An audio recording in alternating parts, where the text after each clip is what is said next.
Welcome to session 2 of Making Sense of the Siddur with me, Rabbi Phil Bressler. So, like I was telling Lisa, who wasn't here last time, I wanted to start by kind of recapitulating a little bit of what we learned about last week. But actually, I want to start tonight with a kind of a thought experiment. Okay, so go with me for a minute. I'm going to ask you to sort of put yourself in a frame of reference, which is not one you're probably accustomed to, because we live in a democracy. Imagine you've been granted an audience with the king or the queen, the ruling monarch of the place where you live, okay? So you got the opportunity to say anything you want to them, but you have to approach them while they sit on their throne, and you have to address them directly, okay? So you can imagine, a president or something is not exactly the same parallel, because we're talking about someone with absolute power here, right? Who can just, make things happen by their will. All they got to do is order their people to do it, and it'll be done. They have direct control over all aspects of life, but you get a chance to address them directly. So what's your approach? What do you hope to accomplish? What do you think? You get a chance to talk to the king or queen. What do you think? What might your goal be? For them to listen. Okay, good. To what? You just going to tell them your life story? You're going to tell them about what you had for dinner? What are you going to do? Well, usually you want something from them. Good. Okay. And it would seem almost foolish not to ask for something, right? While you have the opportunity, right? I think I would ask for something. Would want to elicit compassion. Sure. For, whatever dire straits you're soliciting on behalf of. Sure. Other people in the kingdom. So you're already speaking to sort of what you would ask for. You would ask for things on maybe behalf of others, folks who are but build up their right, sort of. It seems like to their compassionate response. Yeah, to get their interest in fulfilling this wish, you would want to elicit compassion. Okay. Good. How would you sort of physically approach? Would you do it just walk right up and be like, "Hi, I'm Phil," right? Or what do you think you might do? I know you've never met kings and queens. I assume you've never met kings and queens before. I don't know. With an aspect of humility. Sure. I'm told that folks do a lot of bowing in throne rooms, yes? Mm-hmm. At least from what I see in movies and TV shows. Okay.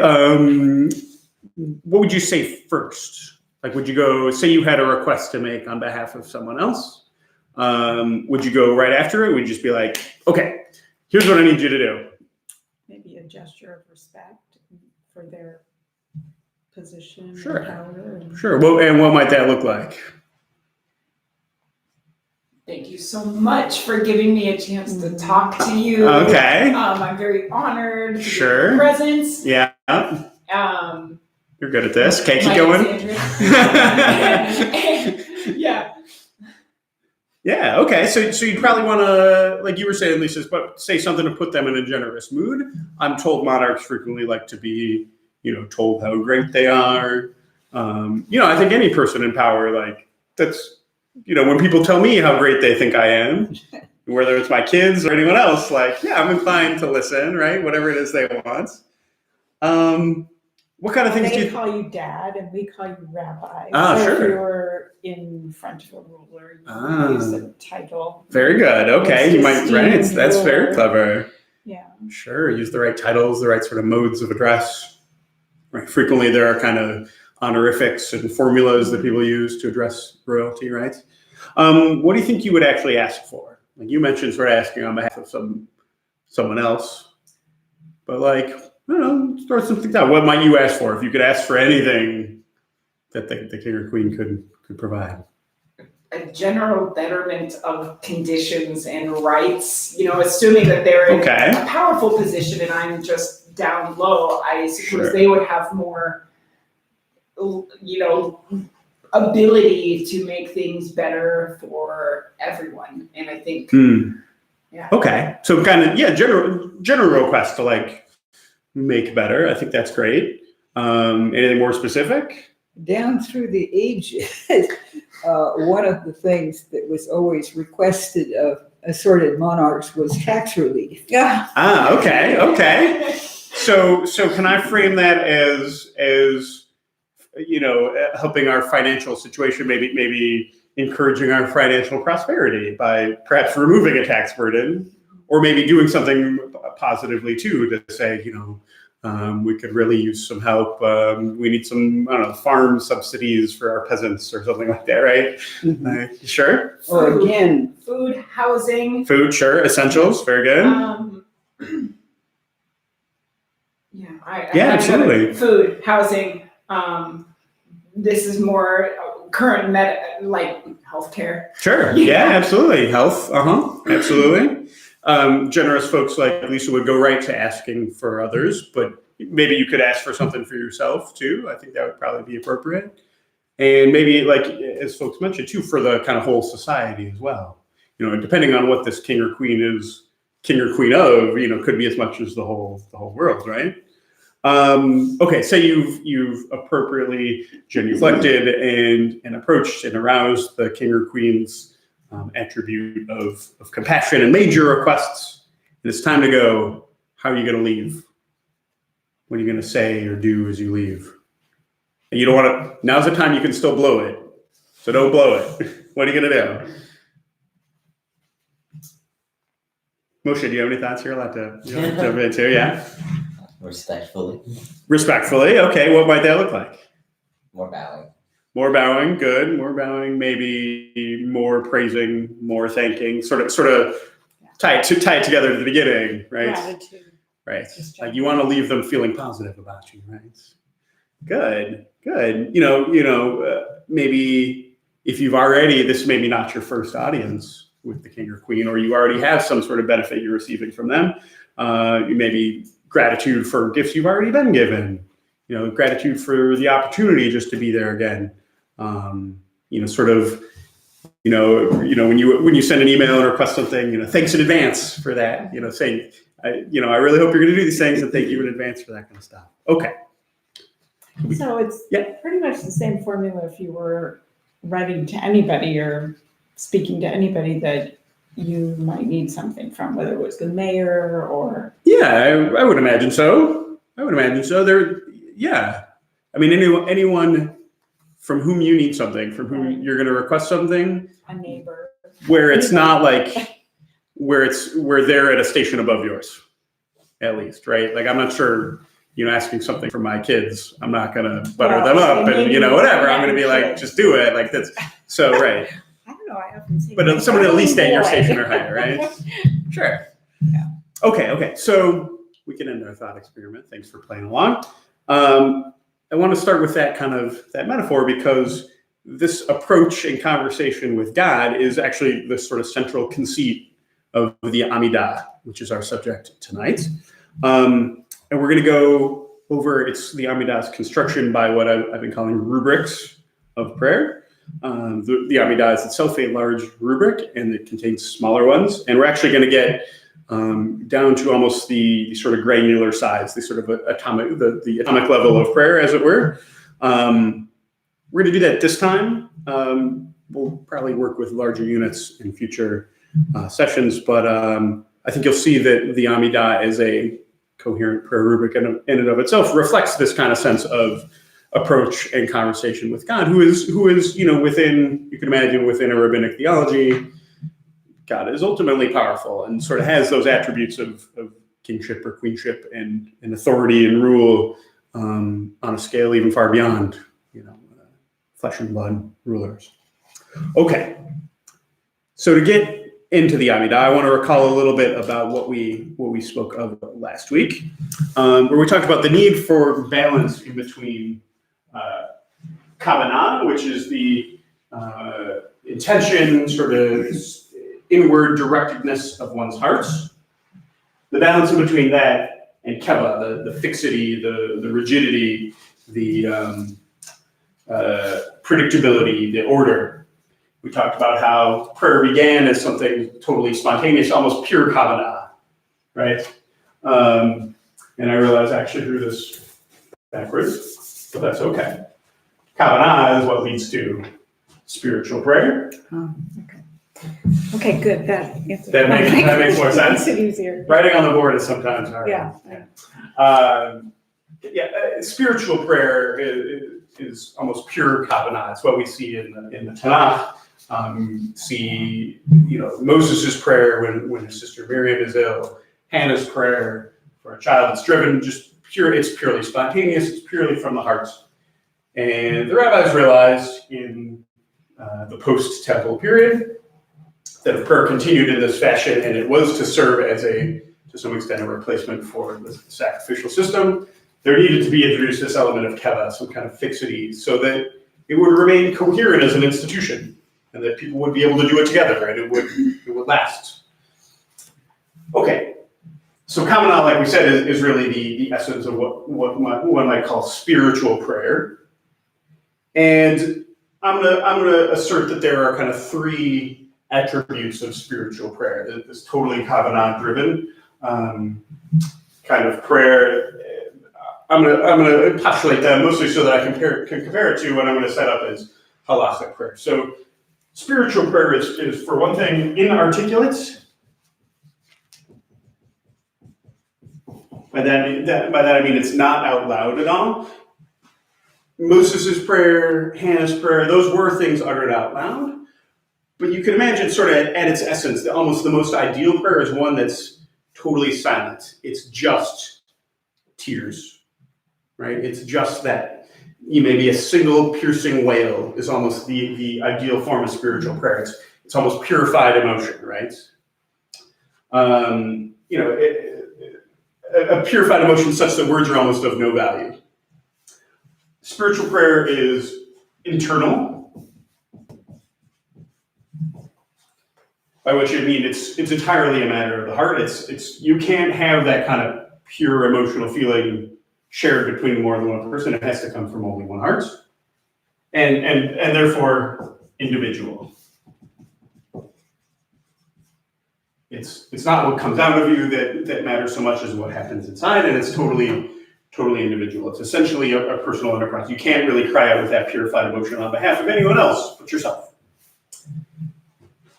We introduced the concept of keva, that fixity, as the sort of counterweight to kavanah that actually I think serves to enable what we do today, which is halachic prayer. So kavanah and keva together sort of enable this institution of halachic prayer. Halacha, of course, commonly translated as Jewish law.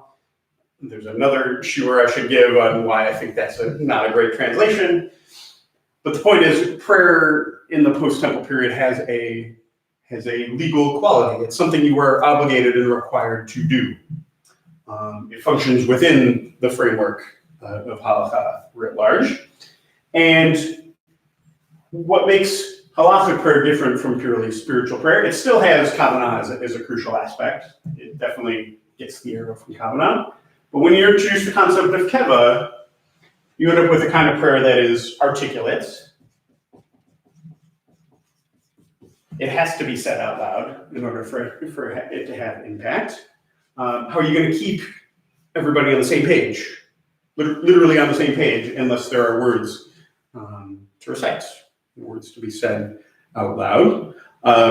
For some backup support of this, check out that first source on your source sheet.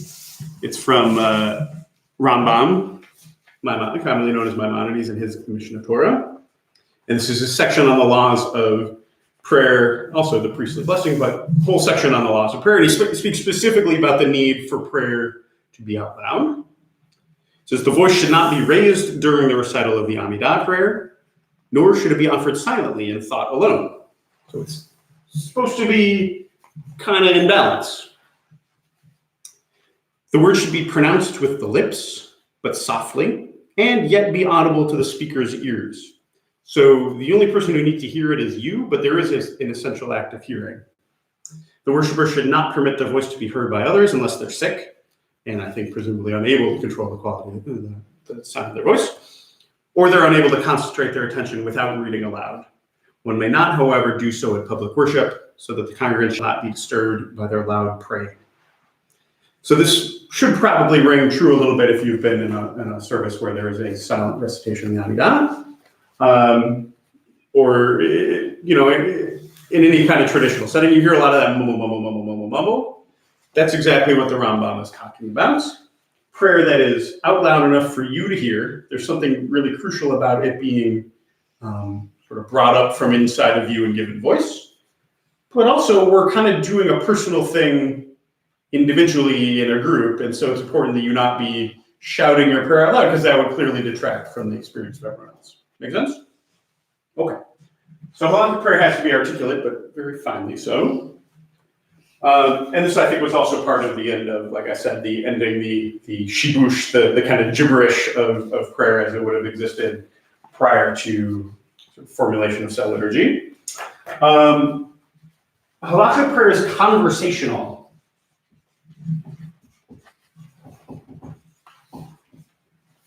And by that I mean, this kind of prayer is a conversation and assumes that there's someone else listening to it.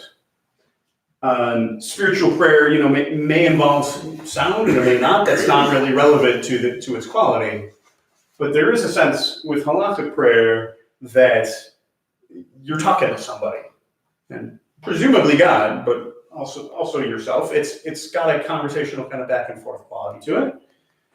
And lastly, in kind of distinction to being individual, is communal.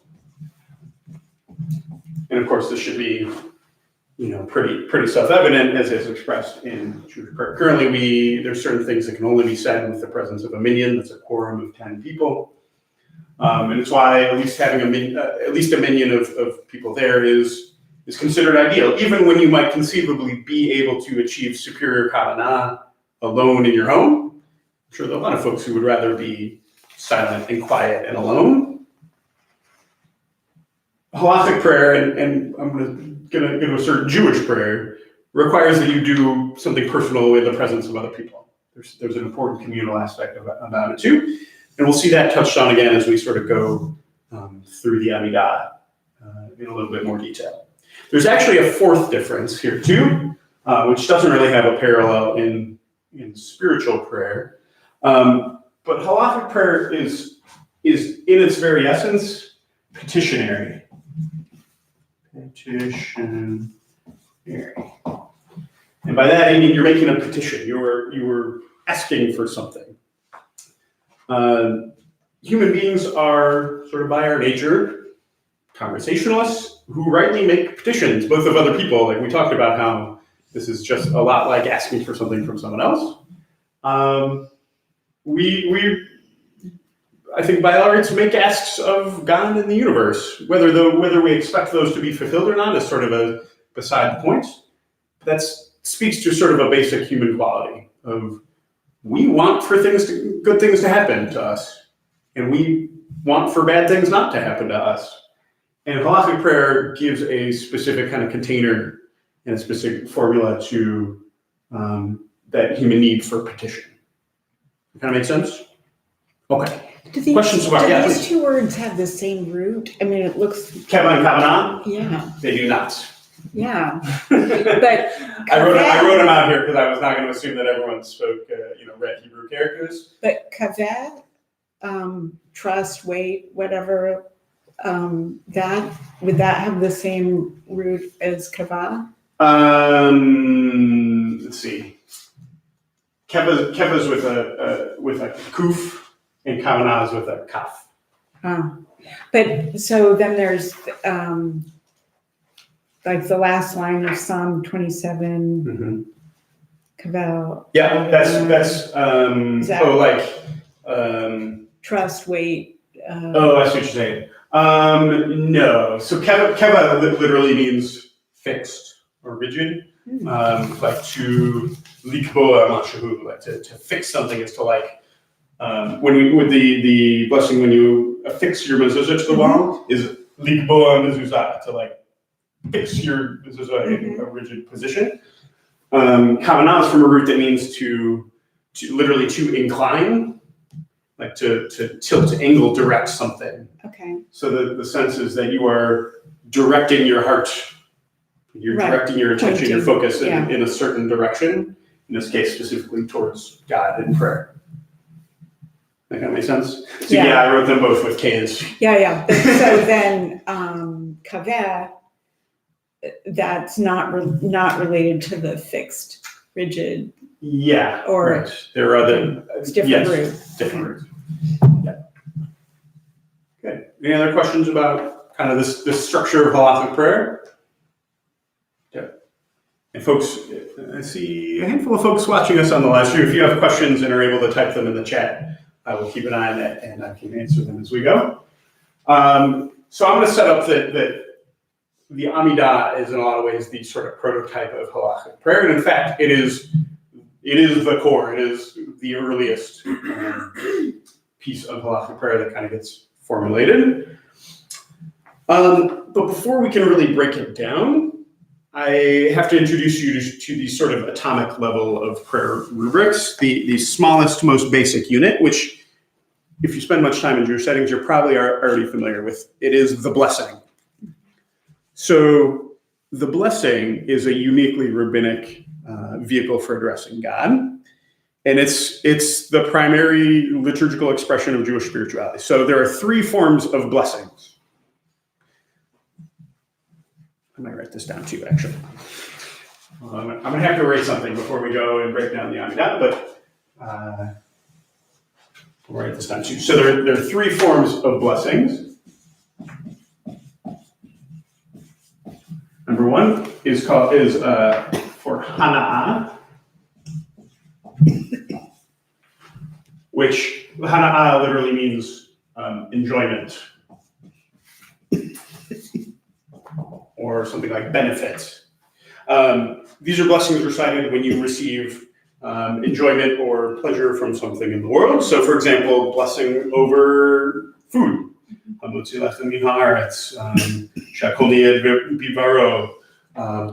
before and after food, you derive some sort of benefit, and you bless for it.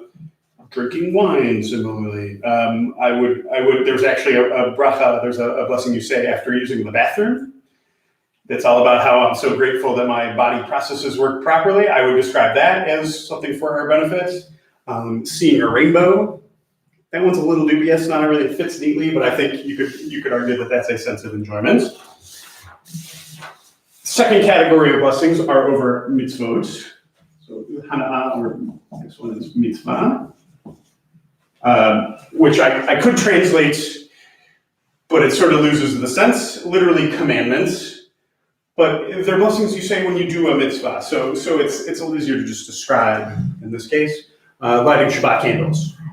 There's no benefit there necessarily. I mean, you could argue you benefit from light, but that's not why we do it. We do it because it's a mitzvah. It's a commandment. It's something we're required to do. And so there are blessings you recite just before doing that mitzvah. Lighting Shabbat or holiday candles, waving the lulam in the sukkah. That's just a ritual act. There's no benefit there. Studying Torah, I would argue, is a mitzvah. Also benefit. These are not clear-cut categories, but they describe, in broad strokes. And the third one is blessings that come up in the course of tefillah, which is, of course, prayer. And these are blessings that constitute a normal part of fixed prayer. And I'm sure you could think of, if you spend time in services, think of a handful off the top of your heads. And with the kind of blessings that come up in prayer, there's another subset of three. There's the prayer blessings that fall in the category of Shabbat, which means praise. There was a book, I think Anne Lamott is the author, called Thanks, Help, Wow. Sort of dividing into archetypes, the sort of three main kinds of prayer. This would definitely be the wow kind of blessings. Number two is Hodayah, which literally means thanksgiving. That's clearly the thanks. and a third kind called bakasha, which means petition. And I would call that the help. I need something. So these three kinds of blessings appear as a normal part of tefillah, not in the sense just of the Amidah, but tefillah more broadly, prayer. We're going to cover a lot of those. A lot of what we are going to describe as prayer rubrics are really composed of many, many blessings strung together. Whereas hana'ah and mitzvah blessings are generally speaking short one-line formulas. It's just Baruch atah Adonai Eloheinu melech haolam, right? The blessing formula. They all start that way. They end with something that's germane to what you're doing or what you're benefiting from. So for the mezuzah, it's just al lipo mezuzah. That's it, right? Lahadlik ner shel Shabbat, for lighting the candles. Like it pertains exactly to that. Tefillah blessings, on the other hand, can be much longer. They could be whole paragraphs or even sets of paragraphs, all on a given theme. And in I think it was Reuben Hammer's book that I was reading, he said that they're best thought of as small theological essays on topics such as deliverance, the sanctity of time, the rebuilding of Jerusalem, and the like. So like not something nearly as direct and discreet and to the point. They're sort of like small essays, small treatises on a theological topic. Sometimes these tefillah blessings will start with Baruch atah Adonai. You can think of probably when we talk about Shema, there's a few that start that way. But more frequently, they begin with no particular verbal formula. And that kind of makes them hard to identify until that last line. The way you can always tell for sure that you are in a blessing is if it ends with Baruch atah Adonai, something, something, something, something, which is relevant to the theme of the whole paragraph. Makes sense? So they may start differently, but they always end with what's called a chatima, literally a seal. It's that final line. It's Baruch atah Adonai, something on the theme that summarizes it. Okay, so it's like, Baruch atah Adonai who sanctifies Shabbat, or who hears prayer, or redeems Israel, or whatever it is. By about the 10th century, so 1,000 years ago, but also about 1,000 years after the destruction of the temple, the creation of blessings largely ceased. There was like this about a millennia of constant blessing generation, and it largely ceased by about the 10th century. Related, I think, to the idea that there's kind of a spiritual descent. The further we get away from Sinai, each successive generation is a little bit less spiritually adapted, a little bit less connected to God, and is spiritually worthy for something as sensitive as creating new blessings. Of course, not all Jews agree with that today, and they're actually really wonderful, in my opinion. Wonderful books of contemporary blessings for all sorts of things. I mean, there's all sorts of things in the world that I would like to bless for that didn't exist back then, all sorts of concepts. There is a practice of creating new blessings, but what's in the Siddur? Everything is at least 1,000 years old, which is actually pretty impressive when you think about it. So Basically, everything in the Siddur contains no blessings later than about the 10th century. when did you say it started to fall off? About the 10th century. Okay. So this is the 21st, 1,100 years ago, somewhere in there. So in terms of the sort of raw material in the Siddur, the raw blessing material, there may be stuff newer than that, but in terms of the blessings themselves, there's basically nothing older than, or nothing newer than that, if that makes sense. I mean, still, that's like at least 1,000 years plus of collected liturgy. If you wonder why the books, are frequently this thick, it's a lot to collect, and I got to think there's a lot left on the cutting room floor after that. Okay, so questions so far about blessings or their nature? Pretty essential concept, right? I think this framework is really useful for me too, in terms of how do I deploy blessing? I'm a little confused about the timing. Yeah, So no. I thought I heard you say that blessing behavior started to fall off at the time of the destruction of the Second Temple? No, so blessings, people were generating new blessings. Like they Okay, were composing them. okay, All the way from certainly before the Second Temple. I can't tell you exactly when that sort of blessing formula, Baruch atah Adonai, was really kind of, canonized is almost the right word, like when it became the blessing formula. But that's almost certainly very ancient. People were constantly composing new blessings, both for mitzvot and hana'ah, but also especially for tefillah. so between the time of the destruction of the Second Temple? Almost certainly from before that, through Before that, destruction too. until about the 10th century. Okay. It was open season on composing your new prayer blessings. Okay. And at some point, I think probably the Siddur was bloated enough, and people felt that we have enough to work with. We're clearly not on the level of the giants of the past. We're going to stop generally composing new prayer blessings. Make sense? Mhm. Okay. Good. Okay, so jumping into the equipped now with our understanding of what a blessing is, we're ready to break down the Amidah in a comprehensive way. So the Amidah, I think, as we've mentioned, Amidah means standing, which reflects the posture that we say it in. It became established early on that this was a thing you did standing, and I think primarily to distinctify it from Shema, which is the other sort of oldest prayer rubric, subject of next week's session. It's also known as Hatfilah, literally the prayer, because at one time it was essentially the prayer. It's also called the Shmona Esrei. You may hear that thrown around too, which means 18.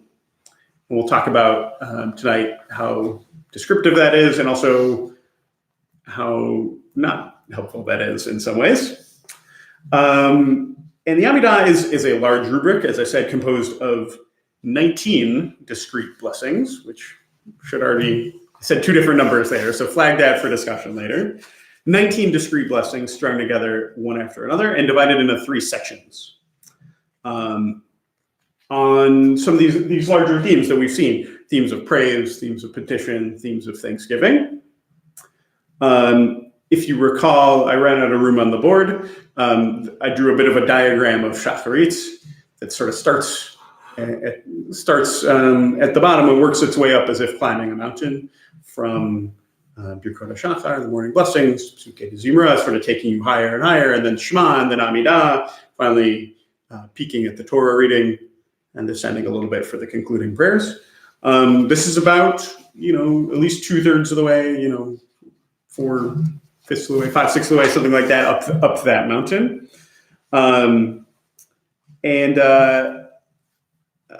It's in some ways the peak experience just before Torah. I mean, it comes right before Torah reading in most services where there is such. And so what we're going to do for most of the rest of the time this evening is work through it in a somewhat systematic way. To do that, we're going to need a text to work with. Now, I could have chosen one of the 2 Siddurim we have here at Beit Am, either the Sim Shalom Siddur published by the Conservative Movement or Kol Nishma published by the Reconstructionist Movement. I disqualified both of those for a couple of reasons. The Reconstructionist Movement, the conservative one, Sim Shalom, doesn't do you any favors in terms of helping you understand the schema. It sort of presents it as just a block of text without subject headings or anything like that, any sort of guideposts. And it's often even kind of hard to tell where one blessing ends and another begins unless you're reading it through in the Hebrew and reading Baruch atah Adonai in each one of them. So I think for the sake of analysis, I didn't want to use that. The Reconstructionists, on the other hand, have taken liberties with the Hebrew, and so it's not exactly the original Hebrew, although they do have subject headings. They've made some other changes, and although that might be what might actually be consonant with our beliefs, for the sake of analysis, I wanted to go to the original traditional text. So what I selected was, you can see my very well-loved Orthodox Union Koran Siddur.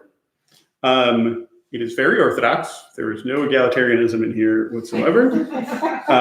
However, no recognition. However, the font, the best part of this is the Hebrew font. The Hebrew font is gorgeous. It's crystal clear. All the kamatz katans are recognizable. it's a rabbi's siddur in a lot of ways. And you can tell it was my constant companion through rabbinical school. There's wear marks on here. Shacharit is like, where I sort of sweated on the corners of the pages, right? I've made you copies. So I'm going to hand these out. If you are following along either through the live stream or watching this later in a recording, I posted a link in the description of the video to a page on Svaria that has the traditional text of the Shacharit Amidah in the Nusach Ashkenaz. So that'll mirror what we're going through. It'll just display online. And it actually does have both the traditional text there and the subject headings. So that's quite useful. One other thing you'll notice about those of you who have the handouts, you'll see right there on the first page, my handwritten notes. At one stage, I think when I was learning to recite this as much as I could, it was important to me to add in the imahot, to add in the matriarchs. And I think frequently because I was leading other people in prayer who had siddurs that I was using this to lead others who had that in it, so I wrote it in. There are people who will tell you that siddurim are too holy to write in, and you could tell I think dafka the opposite, just the opposite. I think it adds sanctity for you to develop a personal relationship with the book. This class isn't so much about giving tips for how to enhance your prayer life, but that is one tip I would give you. You don't, when you become a really good tennis player, you don't come to the club and borrow the club's racket. You know what I mean? You don't go to the ski hill and rent a pair of skis. Get your own skis, and you get to know them, and you get to know how they perform and everything in it, and maybe you customize them, right? Prayer can work the same way. So I recommend getting your own prayer book. You feel like you know what you're doing when you walk in, and you feel like you're equipped anywhere. You take your book with you out of the synagogue, and I think there's something important to that too, sort of taking your equipment with you when you go. Mm-hmm. It's not essential. Obviously, you can use what's here, and there's real value into being literally on the same page as everyone else. Staying on the same. So if that's an issue, but on the other hand, I think getting to know one book really well. I mean, you'll see it's the page numbers don't matter. It's the text itself. It'll also start to highlight where your book is different from that book, and you'll start to see the editorial decisions that the compilers of Siddurim have made. Okay, that's the end of my rant on that topic. But if we check out the Shacharit Amidah for a weekday, you can also tell that I wrote in pentatonic there because I was trying to learn the Nusach at that time. I needed notes to remember how to chant that. Okay, so what we're going to do is kind of go through the Amidah and check out the subject headings. So you can see it's written very small in Hebrew on the left page, but it's written at the right on the right. One thing I like about Korn too, it gives a lot of great details about the kind of choreography of things. So it tells you a lot about take 3 steps forward, as if you formally entering the palace of the divine presence. Things that other Siddurim sometimes lead out, and it can be really useful for a learner. So we're going to go through and kind of sketch these out. Is it okay if I erase the Keva Kavanah stuff? I can leave the blessing up, I think. Still get most of what we need. I think laying this out visually is going to be important for seeing the patterns at work. Okay. So we begin with the paragraph called avot, which is they translate there, and literally does mean the patriarchs. I'm going to translate that gender neutrally as ancestors. And content-wise, the avot covers it's sort of a very quick recapitulation of history in some ways, right? Blessed are you, Lord our God, of our fathers and our mothers, who bestowed loving kindness on them and took care of them and redeemed them, right? it ends, you can tell at the bottom. This one does happen to start with Baruch Atah.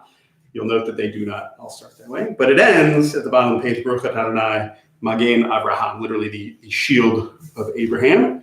Sort of reflecting that sense in which God has been like a shield for our ancestors and involved with their lives. Turning ahead to the following page.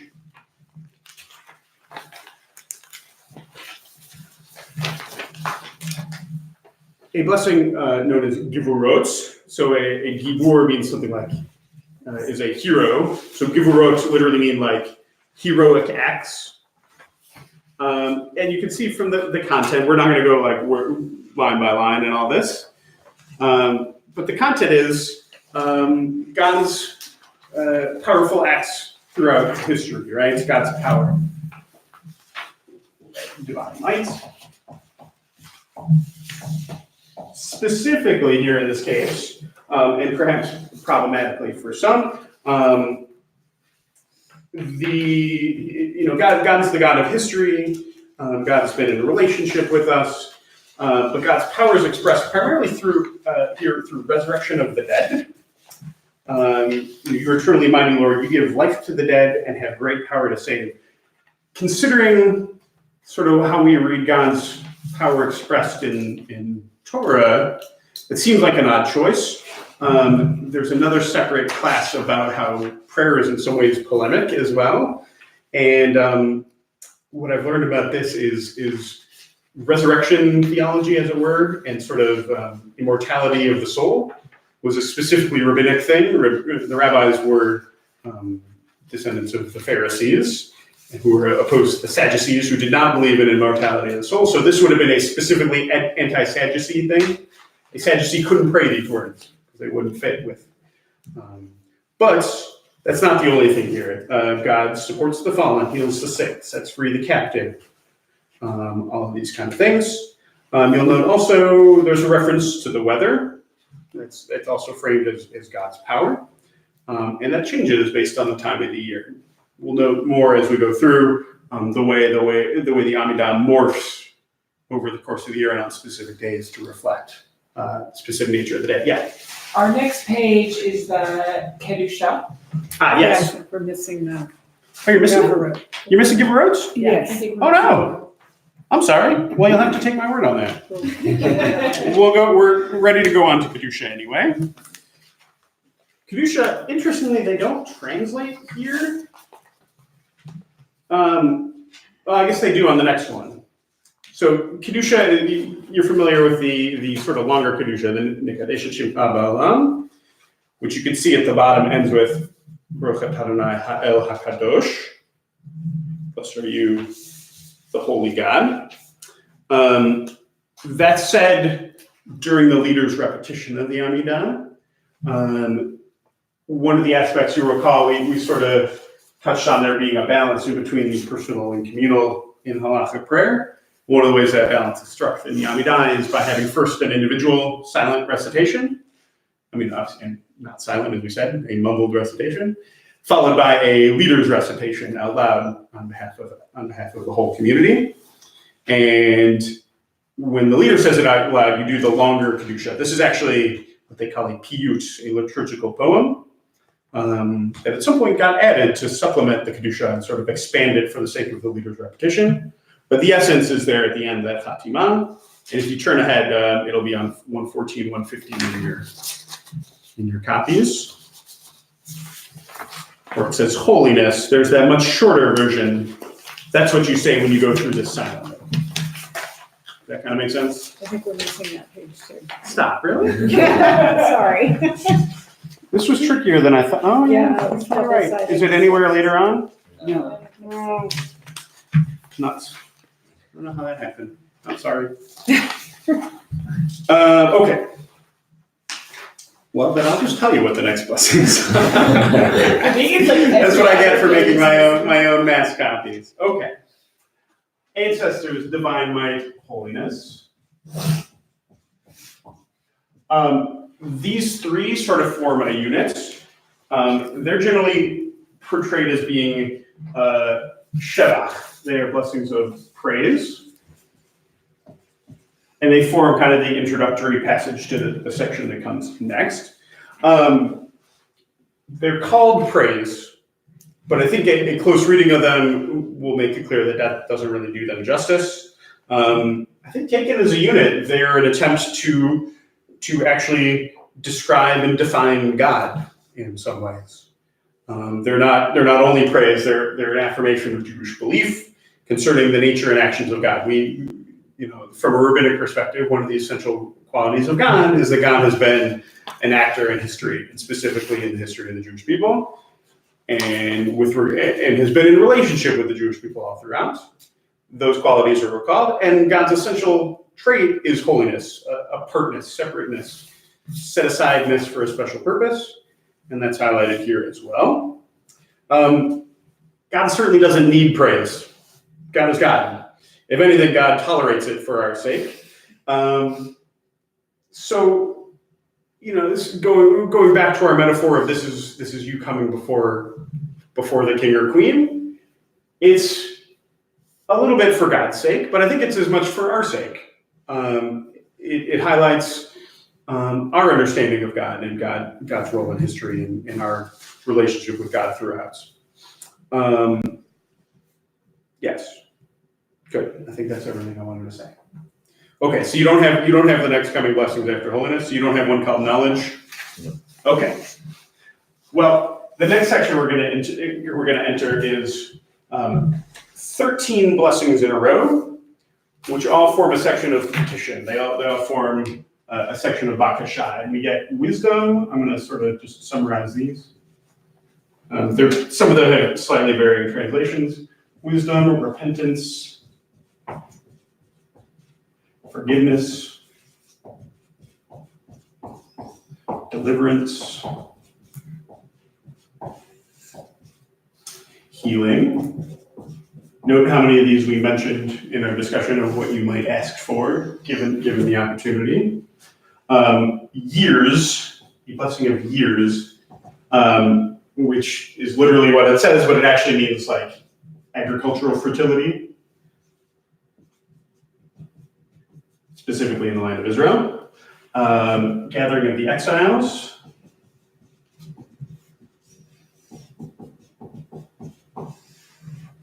Restoration of judges.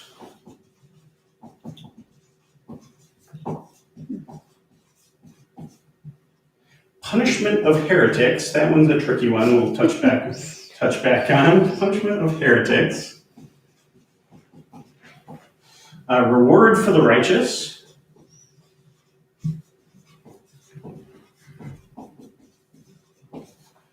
Rebuilding Jerusalem.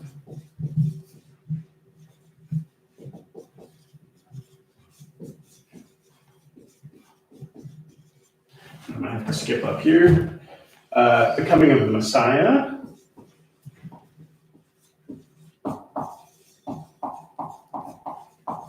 And finally, for God to hear prayer. Okay. 1, 2, 3, 4, 5, 6, 7, 8, 9, 10, 11, 12, 13, 14, 15, 16. We got there. Okay. So we come to this whole section that's just a string of petitions after petitions after petitions. If you're following along in your poorly photocopied pamphlets, it's just page after page, and each one you can tell, generally speaking, not very long. Sometimes as few as a couple of lines, followed by a chatima, Baruch atah Adonai, something, something, something. Some of them slightly longer. The one for years, here labeled prosperity. Again, changes with the season. In Israel, the dew or the rain is how the crops get watered, whether it's in summer or the winter.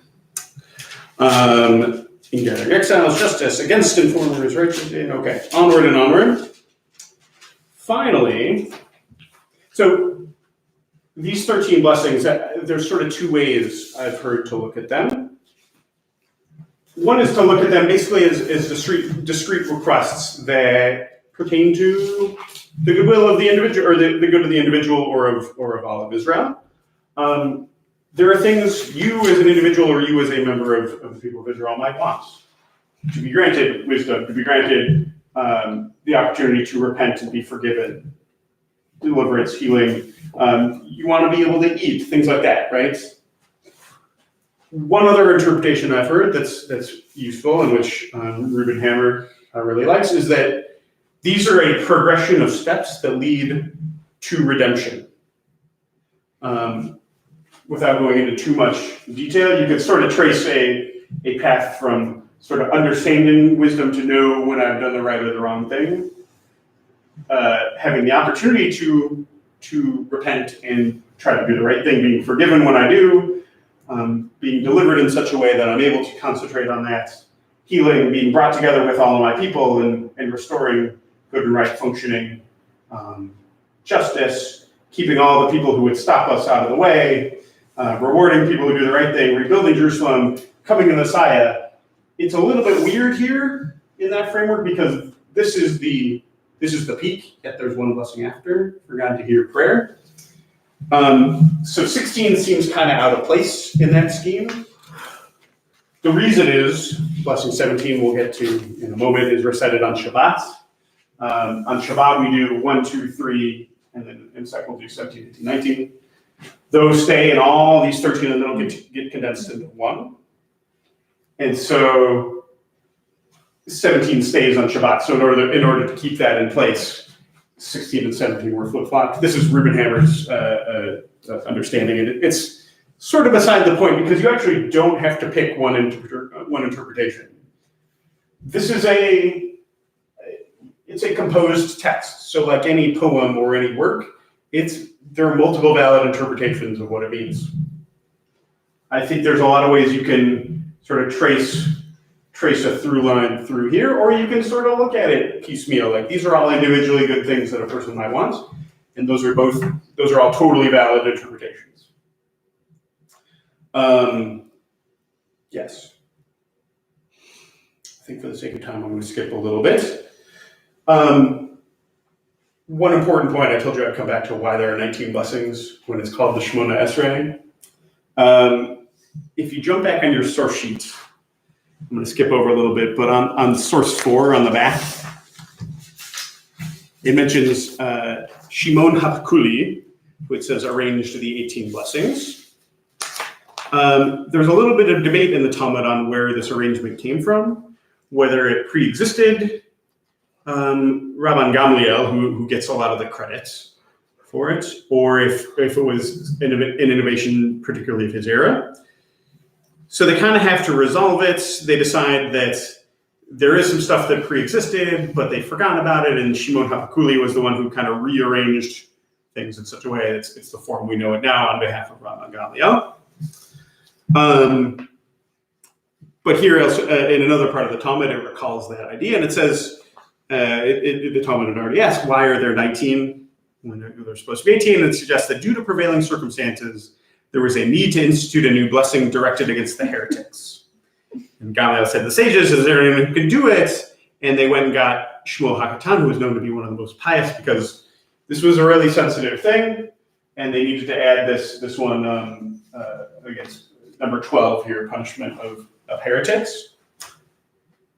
That's the Talmud's understanding. That is actually not borne out by archaeological evidence. We found old fragments of liturgy in the Cairo Geniza. If you're not familiar with the Cairo Geniza, that's a whole other CR too.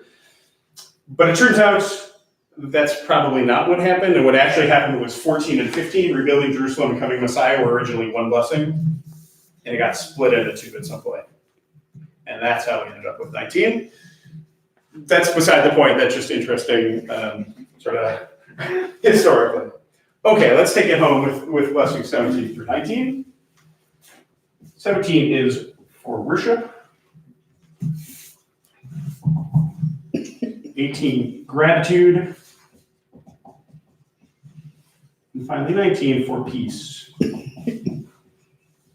Whereas all these 13 in the middle are in the category of bakasha, petition. These 3 are very much thanks. One's literally called gratitude. You said the last 3 are only on Shabbat, or part of? Yeah, so I don't want to confuse you too much, but generally this all telescopes down. The first 3 and last 3 happen in every Amidah, no matter what. Oh. And actually, historically speaking, they're almost certainly the oldest.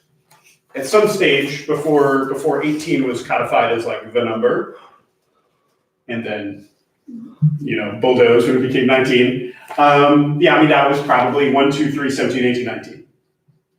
There was some sort of proto-Amidah form that looked like that, which makes sense given the kind of specificity here, but also the flexibility.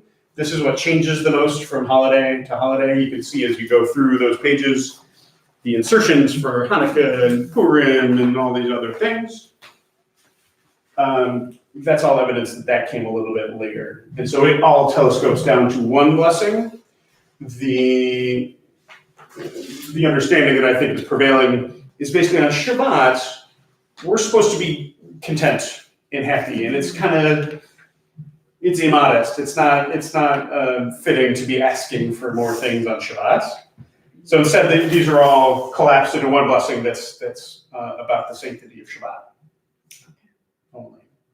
And you'll note on holidays, Chagim, the same kind of thing, except that central blessing is on the theme of the holiday. If you find it's usually called a festival Amidah in a prayer book, you find that one, you'll notice these are all collapsed down into one.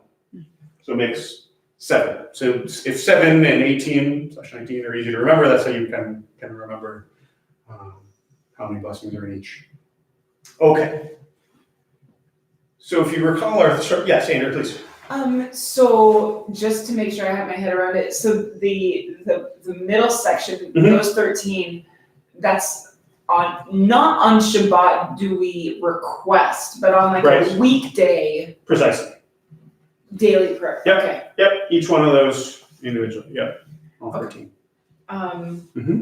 And I have one more question if it's Go ahead. Yeah, that's all right. Okay, so when you say Baruch Atah Adonai, at several points there's the bowing, the bending of the knees and the bowing.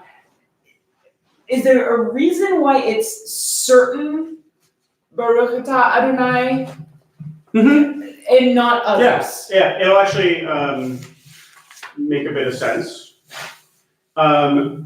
So you bow at the beginning of Avot and at the end, and you also bow during gratitude. So there's sort of once at the beginning and once at the end. There's a few other little moves here. Some people strike their chest at certain points. Remember how we talked about coming into the presence of the ruler? Some genuflecting at the beginning, and some at the end is also appropriate as well. This isn't exactly a class on kind of all the choreography and how to, but that's the easiest. When you get to the one called Modim, the one called Thanksgiving, there's a bow there. Notably, not at a Baruch, which is strange. But remember, like I said, these tefillah prayers don't always start that way. Yeah. Okay. So these final units, we got praise, we got a bunch of petition, closing with thanks. Really, it makes sense, framing this as a moment in the divine presence.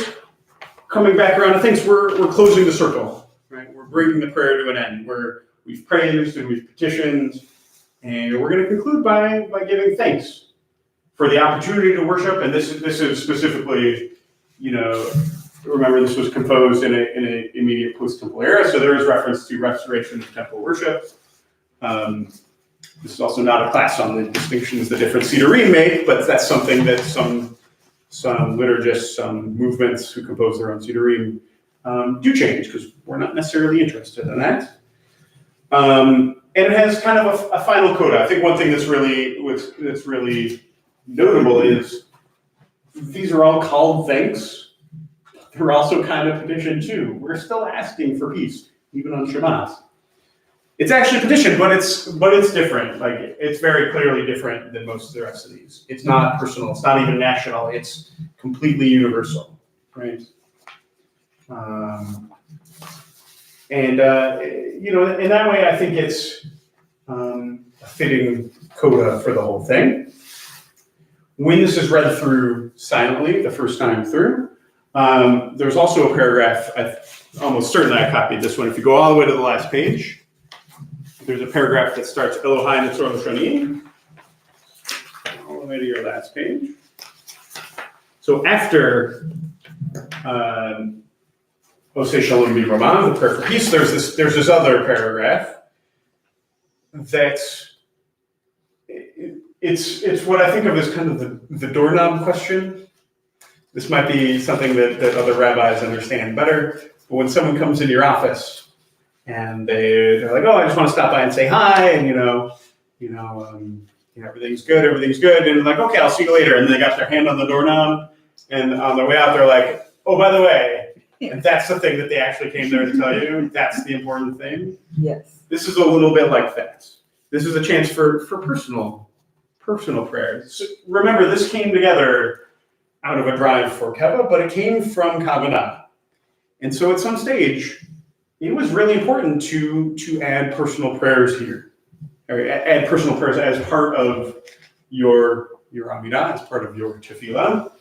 This all got codified, but they realized if we didn't make space for that, we're going to just lose our Kavanah. And so the tradition became to supplement at the end of your Amidah before you break apart your feet, because it's generally said with feet together. That's part of the kind of choreography of everything to help concentrate. Before you break your concentration, to add whatever personal prayers you might need. Now, somewhat ironically, the personal prayers also got kevified. They also got codified into this paragraph. And there, if you read the Talmud, there are a few other options they consider, and they settled on this one. This became the codified one, asking God to help me avoid evil speech and frustrate my enemies and things like that. So you should know that when you pray your Amidah, you are permitted, and perhaps, depending on who you ask, encouraged to supplement with all sorts of your own prayers. I actually quite like the Elohai Netzor L'Shoni paragraph, but that's that function too. So it's not a proper blessing. It's sort of a supplement that you would then say before the leader comes in and repeats the whole thing. Okay. So why the first, communally but individually silent? Yeah. And then the repetition. Briefly, remember this has this sort of balance of being, what's different about halachic prayer from spiritual prayer is it's both personal and communal. So on one level, it would be inappropriate for me to say something that's personal for you, right? But on the other hand, this came about in a society where not everyone was literate, not everyone necessarily knew the words of the prayer. And in as much as we think there is a right way to pray and a fixed order to do this, and some of those sources on the page that I skipped over mentioned that the rabbis do feel that this is the way to pray, that like once it's been fixed in the order, that's the way to do it, and doing it otherwise is wrong. I can fulfill your mitzvah. If your obligation is to recite an Amidah, I can fulfill that for you by properly reciting an Amidah on your behalf. So that became the sort of... If anybody screwed up here, we're going to do it again? Yeah, I mean, I think that it's like a little bit the cynical way to think about it, but I think on one level that's the truth. Okay. The less cynical way is we're balancing the communal and the personal. Okay. Like I as the prayer leader, as the Shaliach Tzibur, I'm the emissary of the community. I'm saying this stuff, but with a sort of national communal understanding, as opposed to when you said it, it was just for you. I'm sort of now coming before God on behalf of everyone almost. Do we stand during the repetition? Or is just the leader stand? For Kedusha, yes, because there's the up on the toes thing. Yeah. So different communities do it differently. You'll frequently see me finish my Amidah and stay standing, but I very obviously break my feet apart and act and look like I'm not praying, so that the leader knows that I'm done, and doesn't feel bad about starting the repetition while I'm still going. you should note it's okay to start, if you are in the position of being a prayer leader, it's okay to start while people are still davening. You got to just trust them Right. to finish what they're doing and get what they need. This was a lesson I learned from one of my teachers, who is a very serious guy and knows that he takes a really long time to daven his Amidah. And he would always, so sometimes people, because he's a rabbi, like people would wait for him. He'd be the only one davening, and he would say it made him miserable because he knew that everyone else was waiting, and it ruined his concentration. Right. So he would tell people specifically, don't wait for me. Like, start the repetition, go on. I'm going to finish my thing, and it'll be fine. So some people do remain standing, basically so that you can be in position for Kedusha. I know other people do sit and then stand up again for Kedusha. The important thing is that there's at least a minyan worth of people there listening and hearing it and responding amen to the bracha. Right, but other than the person,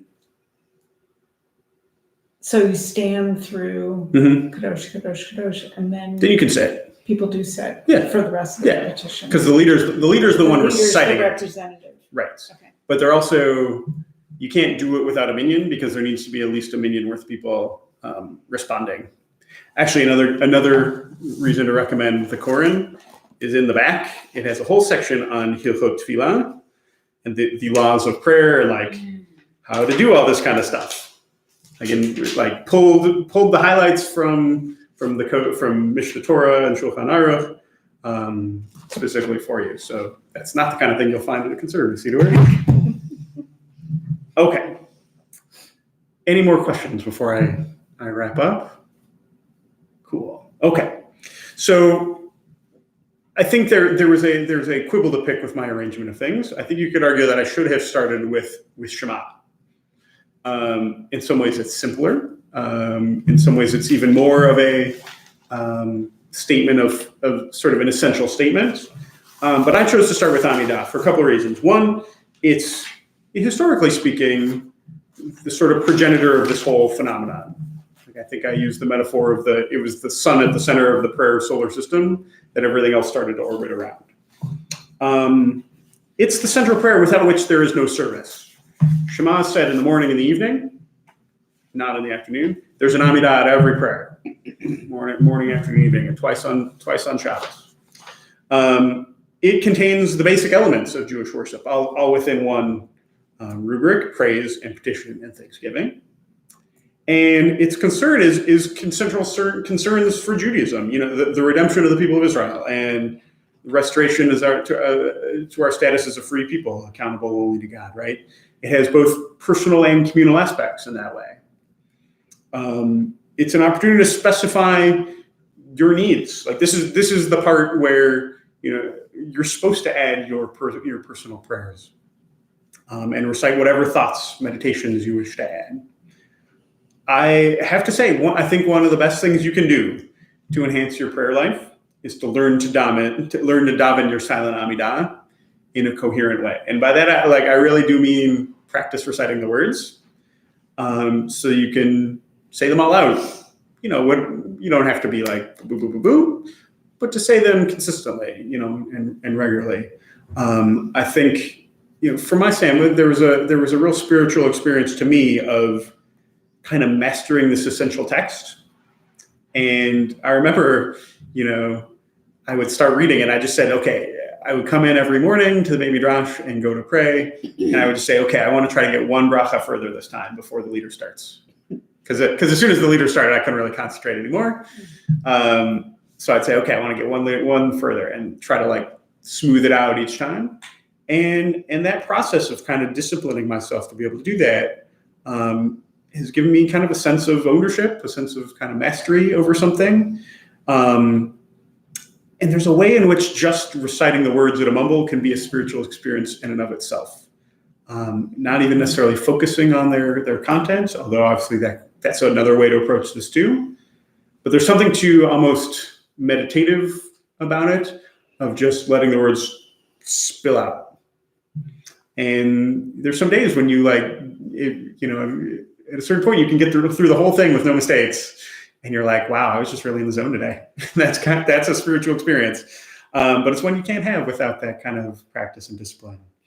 So that's kind of one of the, if you take away two things from this Siddur, Phil's recommendations for enhancing your prayer life is get your own Siddur and learn to daven your silent Amidah.